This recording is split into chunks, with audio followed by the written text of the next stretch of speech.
UGC നിർദ്ദേശങ്ങൾക്ക് ഘടകവിരുദ്ധമായ ഒരു യോഗം അടുത്തയാഴ്ച കേരളത്തിൽ നടക്കുന്നു. അതായത് പ്രതിപക്ഷ പാർട്ടികൾ ഭരിക്കുന്ന വിവിധ സംസ്ഥാനങ്ങളിലെ VC-മാരെ പങ്കെടുപ്പിച്ചുകൊണ്ടാണ് ഈ യോഗം നടക്കുക. കേരളത്തിൽ മുഖ്യമന്ത്രി പിണറായി വിജയൻ ഉദ്ഘാടനം ചെയ്യുന്നു. സ്വാഭാവികമായും VC-മാരെ നിയമിക്കുന്നത് ഗവർണറാണ്. അപ്പോൾ ഈ യോഗത്തിൽ അവർക്ക് പങ്കെടുക്കാൻ പറ്റുമോ പറ്റാതിരിക്കുമോ ഇതൊക്കെ തമ്മിലൊരു ആശയക്കുഴപ്പമില്ലേ? എന്തെങ്കിലും ഒരു ലക്ഷ്യം കാണില്ലേ ഇതിന് പിന്നിൽ? അല്ല, ഇത് വളരെ പ്രധാനപ്പെട്ട ഒരു മീറ്റിംഗ് ആയിട്ടാണ് നമ്മൾ കണക്കാക്കേണ്ടത്. കാരണം കേന്ദ്ര ഗവൺമെൻറ്റിനോട് അനുകൂലമായ നിലപാടെടുക്കാത്ത ഇന്ത്യയിലെ ഇതര സംസ്ഥാനങ്ങളിലെ ഏതാണ്ട് എല്ലാ വിദ്യാഭ്യാസ മന്ത്രിമാരും പങ്കെടുക്കുന്ന ഒരു മീറ്റിംഗാണ്. ആ മീറ്റിങ്ങിൽ പ്രധാനമായിട്ട് അവരുന്നയിക്കാൻ പോകുന്നത് UGC ഇപ്പോൾ നടപ്പിലാക്കാൻ ശ്രമിക്കുന്ന നയങ്ങൾ നടപ്പിലാക്കരുത് എന്ന ആവശ്യമായിരിക്കും. UGC പുതിയ കരട് കൊണ്ടുവന്നിട്ടുണ്ട്. ആ കരടിൽ ഓരോ സംസ്ഥാനത്തിനുള്ള അഭിപ്രായം രേഖപ്പെടുത്താനായിട്ട് ആവശ്യപ്പെട്ടിരിക്കുന്ന സമയമാണ്. അത് രേഖപ്പെടുത്തുന്നത് ഓരോ സംസ്ഥാനം ഒറ്റക്കൊറ്റയ്ക്ക് രേഖപ്പെടുത്തുന്നതിന് പകരം ഓരോ സംസ്ഥാനത്തുള്ള വിദ്യാഭ്യാസ മന്ത്രിമാർ ഒരുമിച്ച് ചേർന്ന് ചർച്ച ചെയ്ത് അവരുടെ അഭിപ്രായം UGC അറിയിക്കുക എന്നതാണ് ഈ മീറ്റിങ്ങിൻ്റെ പ്രധാനപ്പെട്ട ഉദ്ദേശം. അതാണ്. പക്ഷേ പ്രശ്നം എന്താണെന്ന് വെച്ചാൽ ഇതിനകത്ത് കേരളത്തിലെ സർവകലാശാലകളുടെ വൈസ് ചാൻസലർമാർ പങ്കെടുക്കണം എന്നാവശ്യപ്പെട്ടുകൊണ്ട് കേരളത്തിൻ്റെ ഉന്നത വിദ്യാഭ്യാസ വകുപ്പ് മന്ത്രി ശ്രീ ബിന്ദു അവർക്ക് കത്തയച്ചിരിക്കുന്നു എന്നുള്ളതാണ്. അവരുദ്യോഗസ്ഥരാണ് എന്നുള്ളത് ഒരു വശം. ഇതൊരു രാഷ്ട്രീയ തീരുമാനമെടുക്കുന്നതിന് വേണ്ടിയുള്ള സമ്മേളനമാണ്. ആ സമ്മേളനത്തിൽ ഉദ്യോഗസ്ഥർക്ക് പങ്കെടുക്കാൻ പാടുണ്ടോ എന്നുള്ള ഒരു ചോദ്യം നിലവിലുണ്ട്. രണ്ട്, ഈ VC-മാരെ എല്ലാം തന്നെ മിക്കവാറും നിയമിച്ചിരിക്കുന്ന ഗവർണറാണ്. എന്നുവെച്ചാൽ കേന്ദ്ര നിർദ്ദേശപ്രകാരം നിയമിതരായിരിക്കുന്ന വൈസ് ചാൻസലർമാർ കേന്ദ്രത്തിന് വിരുദ്ധമായിട്ടുള്ള രീതിയിൽ ഒരു നയം രൂപീകരിക്കാൻ പോകുന്ന സമ്മേളനത്തിൽ പങ്കെടുക്കുന്നതിലെ അനൗചിത്യമാണ് ഏറ്റവും പ്രധാനമായിട്ട് ഇന്ന് ചർച്ച ചെയ്തുകൊണ്ടിരിക്കുന്നത്. ഇത് തന്നെയാണ് ഈ ഉദ്യോഗസ്ഥരെ അല്ലെങ്കിൽ വൈസ് ചാൻസലർമാരെ വലിയ സമ്മർദ്ദത്തിലാക്കിയിരിക്കുന്നതിൻ്റെ കാരണം എന്നാണ് ഞാൻ മനസ്സിലാക്കി. സംസ്ഥാന ഗവൺമെൻറ് അവരുടേതായിട്ടുള്ള വാദങ്ങളുണ്ട്. അവർ പറയുന്നത് എന്താണെന്ന് വെച്ചാൽ ഓരോ സംസ്ഥാനത്തെയും സർവകലാശാലകൾ രൂപപ്പെടുത്തിയത് അതിനാവശ്യമായിട്ടുള്ള ഫണ്ട്, കെട്ടിടം, അതിൻ്റെ ഭൂമി എല്ലാം തന്നെ സംസ്ഥാന സർക്കാരിൻ്റെ നേതൃത്വത്തിൽ നിർവഹിക്കപ്പെട്ടിട്ടുള്ളതാണ്. അപ്പോൾ സംസ്ഥാന സർക്കാരാണ് അതിൻ്റെ അധികാരികൾ എന്നതാണ് അവരുടെ അവകാശവാദം. മാത്രമല്ല, വിദ്യാഭ്യാസം എന്ന് പറയുന്നത് കൺകറൻറ്റ് ലിസ്റ്റിൽ വരുന്ന ഒന്നുമാണ്. കാരണം നമ്മുടെ ഒരു ഭരണഘടന രൂപപ്പെടുത്തുന്ന സമയത്ത് ആ ഭരണഘടനയ്ക്ക് ഒരു ഫെഡറൽ ക്യാരക്ടറിസ്റ്റിക്സ് ഉണ്ട്. എന്നുവെച്ചാൽ ഭരണഘടന ഫെഡറൽ സ്വഭാവം പുലർത്തുന്നതാണ്. എന്നാൽ ആ ഫെഡറൽ സ്വഭാവം എല്ലാ കാര്യങ്ങളിലും ഇല്ലതാനും. കാരണം ആത്യന്തികമായിട്ട് അവസാന വാക്കായിട്ട് മിക്കവാറും വരുന്നത് കേന്ദ്രത്തിൻ്റെ തീരുമാനമാണ്, കേന്ദ്രത്തിൻ്റെ അഭിപ്രായമാണ്. അപ്പം അതുകൊണ്ടാണ് ഈ സംവിധാനത്തെ ക്വാസി ഫെഡറൽ സിസ്റ്റം എന്ന് പറയും. ആ ക്വാസി ഫെഡറൽ സിസ്റ്റത്തിലാണ് 3 തരത്തിലുള്ള ലിസ്റ്റുകളുണ്ടാകും. ഒന്ന്, കേന്ദ്രത്തിന് മാത്രം അധികാരമുള്ള ലിസ്റ്റ്, കേന്ദ്ര ലിസ്റ്റ് എന്ന് നമുക്ക് വേണമെങ്കിൽ പറയാം, അല്ലെങ്കിൽ യൂണിയൻ ലിസ്റ്റ് എന്ന് വിശേഷിപ്പിക്കപ്പെടുന്നു. രണ്ടാമത്തെ, സംസ്ഥാനങ്ങൾക്ക് മാത്രം അധികാരമുള്ള ഒരു ലിസ്റ്റുണ്ട്. ആ ലിസ്റ്റിനെ നമ്മൾ സംസ്ഥാന ലിസ്റ്റ് എന്ന് പറയും. മൂന്നാമത്തെ, കേന്ദ്രത്തിനും സംസ്ഥാനത്തിനും ഒരേപോലെ അധികാരമുള്ള ഒരു ലിസ്റ്റാണ് കൺകറൻറ്റ് ലിസ്റ്റ് എന്ന് പറയും. കൺകറൻറ്റ് ലിസ്റ്റിലാണ് വിദ്യാഭ്യാസം വരുന്നത്.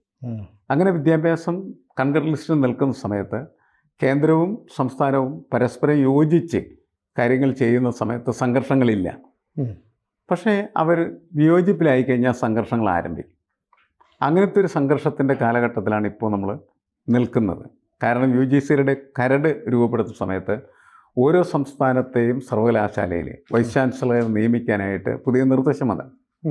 ആ നിർദ്ദേശം എന്ന് പറയുന്നത് ഒരു സെർച്ച് കമ്മിറ്റിയാണ് ഇതിലേക്ക് വരേണ്ടതായിട്ടുള്ള വൈസ് ചാൻസലർമാരുടെ ലിസ്റ്റ് ഉണ്ടാക്കി. 3 പേരുടെയോ 5 പേരുടെയോ ലിസ്റ്റ് അവരുണ്ടാക്കി. ആ സെർച്ച് കമ്മിറ്റിയിൽ 3 അംഗങ്ങളുണ്ടാകും. ആ 3 അംഗങ്ങൾ നേരത്തെ മിക്കവാറും സംസ്ഥാന സർക്കാർ തന്നെയാണ് തീരുമാനമെടുത്തിരുന്നത്. പക്ഷേ ഇപ്പോൾ അതിന് മാറ്റം വന്നിരിക്കും. UGC പുതിയ കരട് കൊണ്ടുവരുമ്പോൾ ഈ സെർച്ച് കമ്മിറ്റിയിലേക്ക് വരുന്ന ഒരംഗം സംസ്ഥാന ഗവൺമെൻറ്റിൻ്റെ പ്രതിനിധിയായിരിക്കും, ഒരംഗം കേന്ദ്ര ഗവൺമെൻറ് പ്രതിനിധിയായിരിക്കും, മൂന്നാമത്തെ ഒരംഗം എന്ന് പറഞ്ഞ് UGC-യുടെ പ്രതിനിധിയായിരിക്കും. എന്ന് പറഞ്ഞാൽ ഫലത്തിൽ 2 കേന്ദ്ര അംഗങ്ങളും ഒരു സംസ്ഥാന അംഗവും അടങ്ങിയതായിരിക്കും സെർച്ച് കമ്മിറ്റി. അപ്പോൾ അതിലെല്ലാ തീരുമാനവും കേന്ദ്രത്തിൻ്റെ തീരുമാനമായിട്ട് മാറും. അങ്ങനെ വരുന്ന ഒരു കരടിനെ അനുകൂലിക്കാനായിട്ട് സംസ്ഥാനങ്ങൾ തയ്യാറല്ല. സംസ്ഥാനങ്ങൾ തയ്യാറല്ല എന്ന് പറഞ്ഞാൽ വ്യത്യസ്തമായിട്ടുള്ള ഭരണ സംവിധാനം നിൽക്കുന്നതായിട്ടുള്ള സംസ്ഥാനങ്ങൾ. കേന്ദ്രത്തിൻ്റെ ഭരണം നിലനിൽക്കുന്ന സംസ്ഥാനം കേന്ദ്രവുമായിട്ട് യോജിച്ചു പോകുന്നതിൻ്റെ പേരിൽ അവരിപ്പോൾ അതിനെ അനുകൂലിക്കും. എന്നുവെച്ചാൽ BJP ഗവൺമെൻറ് കേന്ദ്രത്തിൽ ഭരണം നടത്തുമ്പോൾ സംസ്ഥാനത്ത് BJP സർക്കാരാണുള്ളതെങ്കിൽ അവർ ഈ കരടിനെ അംഗീകരിക്കും. എന്നാൽ ഇതേ സംവിധാനം തന്നെ കേന്ദ്രത്തിൽ കോൺഗ്രസ് ഭരിക്കുന്ന ഒരു സ്ഥിതിയാണ് ഉള്ളതെങ്കിൽ സംസ്ഥാനം ഭരിക്കുന്ന BJP അത് അംഗീകരിക്കില്ല. അതാണ് പ്രശ്നം. അതായത് കേന്ദ്രവും സംസ്ഥാനവും ഒരു പാർട്ടി തന്നെ ഭരിക്കുന്ന ഒരു ഡബിൾ എൻജിൻ പ്രോസസ്സാണ് എക്സിസ്റ്റ് ചെയ്യുന്നതെങ്കിൽ മാത്രമാണ് സംഘർഷമില്ലാതെ ഇത് പോവുകയുള്ളൂ. കൺകറന്റ് ലിസ്റ്റ് എന്നുള്ളതാണ് പ്രശ്നം. അല്ലെങ്കിൽ അങ്ങനത്തെ ഒരു വിഷയം വരേണ്ട കാര്യമില്ല. അപ്പോൾ അത് മാറി അതിന് പകരമായിട്ട് കേന്ദ്രത്തിലൊരു ഭരണകൂടവും സംസ്ഥാനത്ത് മറ്റ് ഭരണകൂടവും വന്നാൽ ഈ പ്രശ്നമുണ്ടാകും. ആ പ്രശ്നത്തിൻ്റെ ഒരു റിസൾട്ടാണ് ഇപ്പോൾ നടക്കാൻ പോകുന്നതായിട്ടുള്ള ഈ മീറ്റിംഗ്. 20 മീറ്റിങ്ങിൻ്റെ പ്രത്യേകത അതാണ്. കേരളത്തിൽ ഇപ്പോൾ ഒരു സംശയം ചോദിക്കുന്നത്, കേരളത്തിൽ കാലാകാലങ്ങളായി ഭരിക്കുന്ന പാർട്ടി അവർക്ക് താല്പര്യമുള്ളവരെ യൂണിവേഴ്സിറ്റിയുടെ VC-മാരായിട്ട് നിയമിക്കുന്നു. അത് അവർ കൊടുക്കുന്ന ഒരു ഗിഫ്റ്റ് പോലെ ആയിരുന്നു. അപ്പോൾ ഇപ്പോൾ UGCയുടെ ചട്ടങ്ങൾ കർശനമാക്കുകയും നിയമനത്തിൻ്റെ ചുമതല ഈ ഗവർണർക്കാവുകയും ചെയ്യുന്നു. അപ്പോൾ പുതിയ ഗവർണർ വന്നപ്പോൾ പഴയ ഗവർണറേക്കാൾ കൂടുതൽ കർക്കശമായ നിലപാടിലേക്ക് നീങ്ങുന്നു. ഇത് സംസ്ഥാന സർക്കാരിനെ അലോസരപ്പെടുത്തുന്നുണ്ട്. മറ്റ് സംസ്ഥാനങ്ങളിലെ മന്ത്രിമാരെയും VC-മാരെയൊക്കെ വിളിച്ചുകൊണ്ട് നമുക്കിനി കൂട്ടായി നിൽക്കാം എന്നൊരു അജണ്ട സെറ്റ് ചെയ്യാൻ വേണ്ടിയിട്ടായിരിക്കില്ല ഈ പ്ലാനിങ്. അങ്ങനെ ആയിരിക്കണം. കാരണം എന്താണെന്ന് വെച്ചാൽ ഇത് കേരളത്തിലെ മാത്രം പ്രശ്നമല്ല. കേരളത്തിലുണ്ട്, തമിഴ്നാട്ടിലുണ്ട്, കർണാടകത്തിലുണ്ട്, ബംഗാളിലുണ്ട്. അങ്ങനെ BJP അധികാരത്തിലില്ലാത്ത എല്ലാ സംസ്ഥാനങ്ങളിലെയും മുഖ്യമന്ത്രിമാരും സർവകലാശാലകളും അഭിമുഖീകരിക്കുന്നൊരു പ്രശ്നമാണത്. അപ്പോൾ ആ സംസ്ഥാനത്തെ സർവകലാശാലകളിലെ വൈസ് ചാൻസലർമാരാരാണെന്ന് കേന്ദ്രം തന്നെ തീരുമാനിക്കും. സംസ്ഥാനങ്ങൾക്കായാലും ഒരു അധികാരമില്ല. എന്നുവെച്ചാൽ സംസ്ഥാന സർക്കാരിൻ്റെ അധികാരം സംസ്ഥാന സർക്കാരിൽ നിന്ന് എടുത്തു മാറ്റുന്ന ഒരു ബാക്ക്ഡോർ പ്രോസസ്സാണത്. കാരണം സംസ്ഥാനത്തെ സർവകലാശാലകളെല്ലാം തന്നെ ഉണ്ടാക്കിയത് സംസ്ഥാന സർക്കാരുകളാണ്. അതെ. അപ്പോൾ അതിൻ്റെ ഭൗതികമായിട്ടുള്ള ഇടയ്ക്കിടയ്ക്ക് UGCയുടെ ചില സഹായങ്ങൾ അവർക്ക് ലഭിക്കുമെന്നല്ലാതെ ഇത് നിർമ്മിച്ചതും ഇത് മെയിൻറ്റെയിൻ ചെയ്യുന്നതും മുന്നോട്ട് കൊണ്ടുപോകുന്നതൊക്കെ സംസ്ഥാന സർക്കാർ തന്നെ. കേന്ദ്രത്തിലും സംസ്ഥാനത്തും ഒരേ പാർട്ടി തന്നെയാണ് ഭരിക്കുന്നതെങ്കിൽ പിന്നെ അതിൻ്റെ അകത്ത് പ്രശ്നങ്ങളില്ല. ഇല്ലാതെ വരുമ്പോൾ എപ്പോഴും ഈ പ്രശ്നങ്ങളുണ്ടാകും. പ്രശ്നങ്ങളുണ്ടാകുമ്പോൾ മേൽക്കൈ തങ്ങൾക്കായിരിക്കണം എന്ന ഒരു വാദമാണ് കേന്ദ്ര ഗവൺമെൻറ് പുലർത്തുന്നത്. അതുകൊണ്ട് തന്നെ ഈ സമ്മേളനത്തിൽ കേന്ദ്രത്തിനെതിരായിട്ട് അണിനിരക്കാൻ തയ്യാറുള്ള എല്ലാ സംസ്ഥാനങ്ങളെയും ആ സംസ്ഥാനങ്ങളിലെ വിദ്യാഭ്യാസ മന്ത്രിമാരെയും കൊണ്ടുവന്ന് ഇപ്പോൾ കേരള നിയമസഭയിലെ ശങ്കരനാരായണൻ മെമ്മോറിയൽ ഹാളിലാണ് ഈ സമ്മേളനം നടക്കുന്നത്. അത് ഉദ്ഘാടനം ചെയ്യുന്നത് കേരളത്തിൻ്റെ മുഖ്യമന്ത്രി പിണറായി വിജയനുമാണ്. ഈ സമ്മേളനത്തിൻ്റെ ആത്യന്തികമായിട്ടുള്ള ഒരു അജണ്ട എന്ന് പറയുന്നത് കേന്ദ്രത്തിനെതിരെ ഐക്യനിര വിദ്യാഭ്യാസ മേഖലയിൽ എന്നുള്ളത് തന്നെയാണ്. മാത്രമല്ല സംസ്ഥാനങ്ങളുടെ ഇതുവരെ അവരനുഭവിച്ചുകൊണ്ടിരുന്നതായിട്ടുള്ള അവകാശങ്ങൾ നിഷേധിക്കപ്പെടാത്ത സാഹചര്യം കൊണ്ടുവരുന്നതിന് വേണ്ടി ഒരു പ്രതിരോധ സംവിധാനം കൊണ്ടുവരിക എന്നതാണ് ആത്യന്തികമായിട്ടുള്ള ഈ സമ്മേളനം കൊണ്ട് ഉദ്ദേശിക്കപ്പെടുന്നത്. അപ്പോൾ ഗവർണർ എന്തായാലും വടിയെടുക്കും, അല്ലെങ്കിൽ വടിയെടുത്ത് തുടങ്ങി എന്ന് മനസ്സിലാക്കിയപ്പോൾ ഇനി അതിൽ നിന്ന് രക്ഷപ്പെടാനുള്ള ഒരു ഉപായം കണ്ടെത്താനായിട്ട് സംസ്ഥാന സർക്കാർ അല്ലെങ്കിൽ പിണറായി വിജയൻ സർക്കാർ ശ്രമിക്കുന്നു. അങ്ങനെ വേണം ചുരുക്കത്തിൽ പറഞ്ഞാൽ. അല്ല, ഗവർണർ വളരെ ശക്തമായിട്ടുള്ള നിലപാട് ഈ കാര്യത്തിലെടുക്കും. കാരണം ഇതിനു മുമ്പ് ഉണ്ടായിരുന്ന ഗവർണർ മുഹമ്മദ് ആരിഫ് ഖാനും അങ്ങനത്തെ നിലപാടുകൾ അവസാന ഘട്ടങ്ങളിൽ എടുത്തിരുന്നു.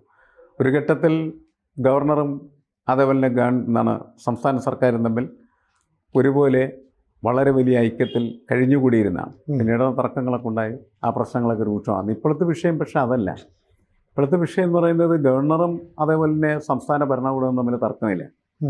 അവർ വളരെ സൗഹാർദ്ദപരമായി ആണ് ഇപ്പോൾ കഴിഞ്ഞുകൂടിക്കൊണ്ടിരിക്കുന്നത്. കാരണം മന്ത്രിമാർ അങ്ങോട്ട് പോയി ഗവർണറെ കാണുന്നൊരു സാഹചര്യം വരെ ഉണ്ടായി. ഗവർണറുടെ പദവി അവരെ അംഗീകരിച്ചു.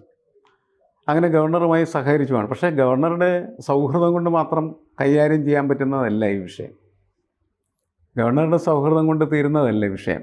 ഇത് നിലവിലുണ്ടായിരുന്ന അധികാരത്തെ മാറ്റിമറിക്കുന്നതായിട്ടുള്ള നിയമരൂപീകരണ പ്രക്രിയയുടെ ഭാഗമാണത്. അപ്പോൾ ആ സമയത്ത് ഗവർണറും ഇവരും തമ്മിൽ സൗഹൃദത്തിലാണെന്ന് പറയുന്നതിൽ അർത്ഥമില്ല.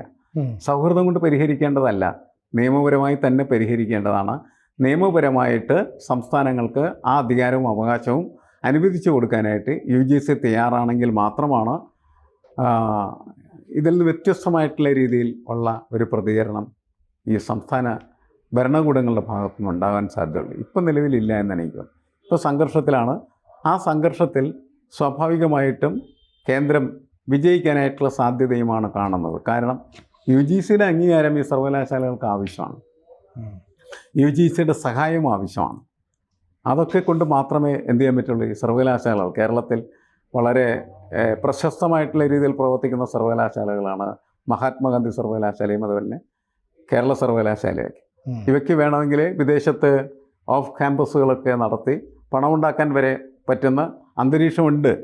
പക്ഷേ കേരളത്തിൽ സർവകലാശാല നിയമം രൂപപ്പെടുത്തുന്ന സമയത്ത് അങ്ങനെ വേണ്ട എന്നാണ് പിണറായി സർക്കാർ തീരുമാനിച്ചിരിക്കുന്നത്, അല്ലെങ്കിൽ പിണറായി തീരുമാനിച്ചിരിക്കുന്നതെന്നാണ് നമ്മൾ കഴിഞ്ഞ ദിവസം പത്രത്തിൽ വായിച്ചത്. അപ്പോൾ ഇങ്ങനെയുള്ള വളരെ സങ്കീർണമായിട്ടുള്ള ഒരുപാട് വിഷയങ്ങൾ നിലനിൽക്കുന്ന ഒരു സാഹചര്യത്തിലാണ് ഇന്ത്യയിലെ BJP ഇതര സർക്കാരുകളുടെ ഉന്നത വിദ്യാഭ്യാസ വകുപ്പുമായി ബന്ധപ്പെട്ടിരിക്കുന്ന മന്ത്രിമാർ അല്ലെങ്കിൽ വിദ്യാഭ്യാസ മന്ത്രിമാർ കേരളത്തിൽ സമ്മേളിക്കുകയും കേന്ദ്രത്തിനെതിരെ ഐക്യനിര കെട്ടിപ്പടുക്കാനായിട്ടുള്ള തന്ത്രങ്ങൾ ആവിഷ്കരിക്കുകയും ചെയ്യുന്നു.